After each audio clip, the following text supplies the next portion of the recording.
Few more settings to change right before we launch our store is to click on the online store button on the left here, and we're gonna go to domains on the bottom left.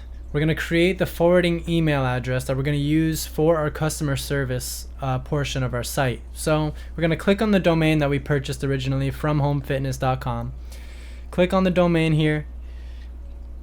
Once we click on the domain, you'll see the email addresses that we have already. We're gonna click add forwarding email address, and we're gonna create the support at fromhomefitness.com here. We're gonna just type in support, and it's gonna forward to the fromhomefitness@gmail.com email.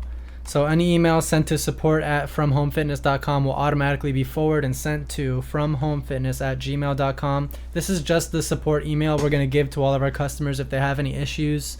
So we've created that on our end, and it'll still come in through the email account that we set up originally with the whole site.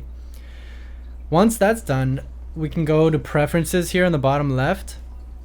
And these are a couple of settings we're going to want to change. The homepage title, I'm going to tell you how I personally did it. I put From Home Fitness with the line workout from home. Our site is designed to bring you the top products on the internet for in-home fitness use. And this is the homepage meta description I just read out.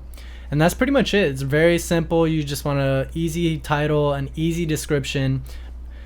And then I leave the Google Analytics empty. We're not using Google at the moment. And then the Facebook Pixel ID we've already set up from the previous video. We've already set that up. And then we're gonna disable our password, and then it's gonna ask us for a Shopify plan that we want to choose. Just select the $29 a month plan for now. It'll be okay.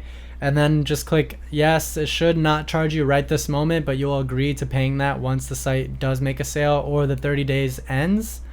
So, and then it'll let us disable the password, which means our site will be officially live, which is an amazing, like we went from absolutely nothing to finding a product, building a whole brand around it, building a website around it, and now we're ready to start launching Facebook ads.